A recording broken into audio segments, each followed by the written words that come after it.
I'm Giana, reporting for Kids First, and today I'm joined by my awesome team member, Avalon. Hi. And we have the chance to speak with Chef Duff Goldman, who stars in the new kids cooking show, Duff's Happy Fun Bake Time. Mr. Goldman has previously starred in Ace of Cakes, Cake Masters, and Dessert Games. He owns his own bakery chain called Charm City Cakes and has written 3 cookbooks, one of which is for children. Welcome, Duff Goldman. Hey guys, thanks for having me. So, you do science experiments in your show. What exactly type of science experiments do you do?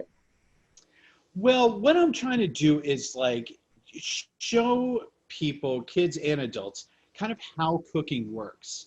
Like going beyond just like a simple recipe and being like, okay, this is how you mix flour and butter together to make a cupcake. What I want to do is like show people like the physics and the chemistry of like why things happen in cooking and baking. And I find that when you do that, your cooking gets better because you understand like what's happening like in the oven or in the mixer or like in a pan. Nice. The Henson Company is an icon in the puppet industry.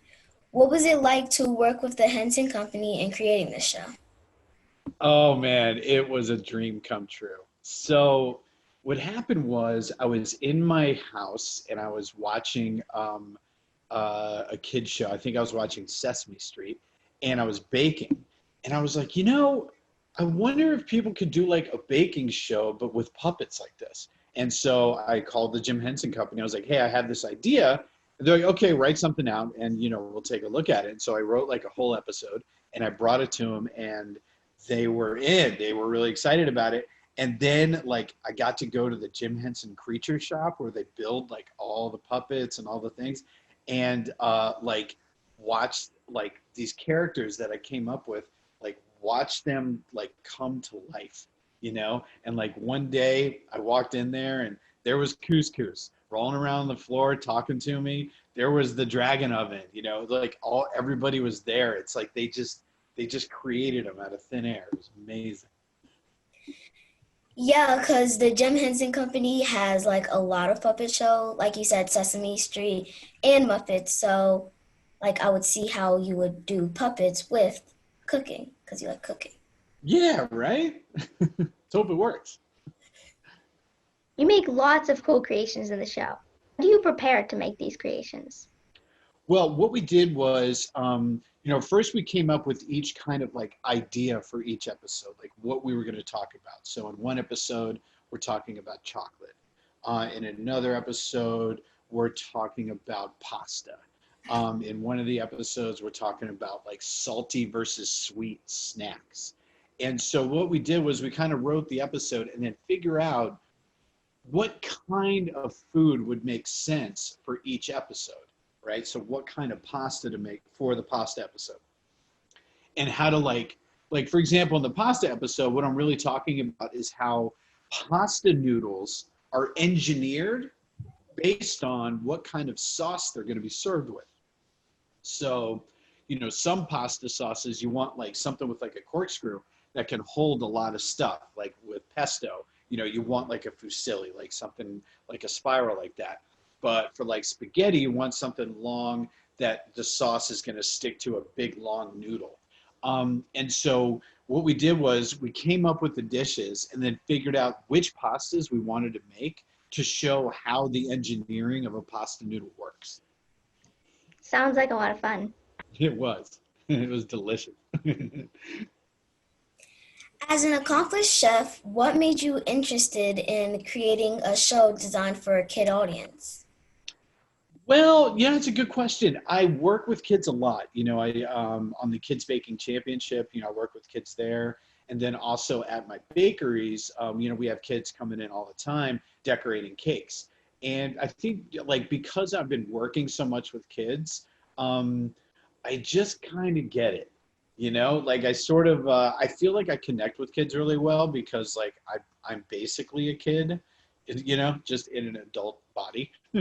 But I'm kind of a kid, and so This is the kind of stuff that I love, right? I love crazy shows. I love puppet shows, and I love kind of like silly, sort of like silly comedy infused with like, real stuff like cooking and math and science and all these things. And I think sort of like just like knowing that I could sort of take all these things that I really like and put it together in one show was just really exciting for me. And so just so happened it was a kid show. That you work with kids all the time, it's cool that you can make a show for kids and you work with them all the time. Yeah, right. Like it works out, I mean, it's like I find that kids are like very enthusiastic, and like I love enthusiasm, and I feel that like enthusiasm is one of the things that really just helps us in life. Just being excited about whatever you're doing, if you're driving to the store, like have a good time when you're doing it. When you're starting a project, like being really excited about like seeing what you're gonna make. And I just feel like kids are really enthusiastic, and I am too. And I feel like that being able to take all that enthusiasm and put it in a show just felt really natural, and it wasn't like forced. A lot of times like people try to like do a show for kids, and they're like adults that are thinking like adults who who think they know what kids think is cool, and sometimes it doesn't work. you know Having puppets as cast members must be interesting. Do you have any fun stories to share about that? Oh man, well, there was on the set there's like a staircase, a spiral staircase. And working with puppets, it's not like working with, other like just, humans, like actors, because if you like, if this was the show right here, right? Like I'd be here, then there'd be like a puppet like talking to me here. I'd be like, oh, hey, what's up? Hey, what's up? We'd be talking, doing our thing.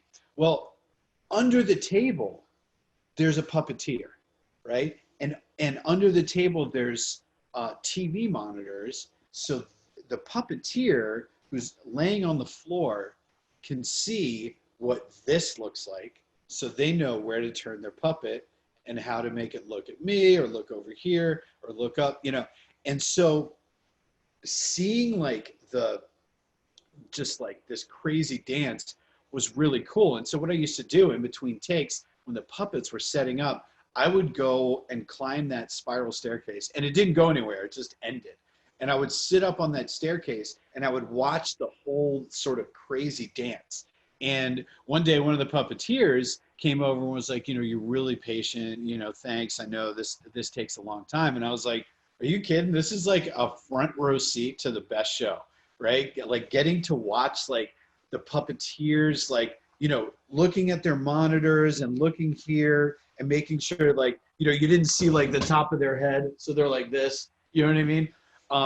Just like watching them work and seeing how like the puppeteers work with the camera guys, and they work with the sound guys, and they work with the special effects guys. It's really, really cool. Like watching all these people, communicate in like almost their own language, because like making a puppet show isn't like making any other kind of show. That sounds like a fun and different experience. It was, man. It was cool. It was cool. Besides being fun, this show is also educational. How do you discover all the science behind the food and cooking? Well, I love science. I love science. I love math. I always have. I always got good grades in science and math. I just find it fascinating.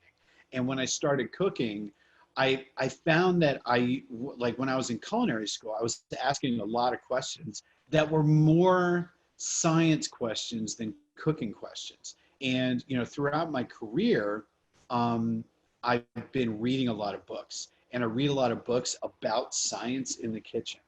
There's a really good one called On Food and Cooking by a guy named Harold McGee. And it's a really cool book because it's all about food and cooking, but it's written by a scientist. He's not a chef. And so he explains like why baking soda does what it does, or why eggs do what they do, or like why chocolate is so hard to melt and then cool and make it come back together, and by reading books like that, I'm really able to kind of like really understand the science. And so that way, when I'm like on shows like the Kids Baking Championship or any of those other ones where I'm judging, like I can look at something, see what went wrong, but then I'm able to tell whoever made it why something went wrong. And be like, okay, I can see that there was too much baking powder. Here's why. Or I can see this was overmixed. Here's why. And it makes like doing those shows a lot better. And I think, people like hearing me talk about it. So I was like, maybe a whole show about why food does what it does might be really interesting for people. So it's a science show and a cooking show together, and that's pretty cool. It is, yeah. It's a science show. It's a cooking show. It's a puppet show. There's music. There's a lot going on. What do you hope audiences will take away from this show? Hopefully, at the very least, I hope they take away a smile because it's funny. But, on top of that, I really hope that people will develop like a curiosity about whatever it is that they do. Maybe it's cooking, right? And it's interesting for people when you're cooking to start to understand some of these concepts, the chemistry behind it, the physics behind it, the engineering behind it. But then also, maybe it's not cooking, maybe somebody's watching the show, but they are really into, I don't know, working on cars or making stuff out of wood or, I don't know. I mean, it could be anything, whatever it is, that people kind of like to do with their hands. And then see that, instead of like just focusing on like, say, becoming a better painter, understanding like why certain canvases have a texture or why certain paintbrushes are shaped different ways, and like really kind of understanding, the engineering behind like how to paint a picture, or how to build a chair or something like that. And I think just like getting people to be curious about the world is always a good thing. Thank you, Mr. Goldman, for talking with us today. Well, thanks for having me. You guys were awesome. We have just talked with Duff Goldman about his new kids cooking show, Duff's Happy Fun Bake Time, which comes out on April 29th, 2021 on Discovery Plus. So be sure to check it out. I'm Giana reporting for Kids First. And I'm Avalon. Be sure to like and subscribe to our Kids First channel so you don't miss our next interview or any of those awesome team members. Bye. See ya. Stream episodes of Duff's Happy Fun Bake Time only on Discovery Plus. Wow, this just kind of blows my little robot mind.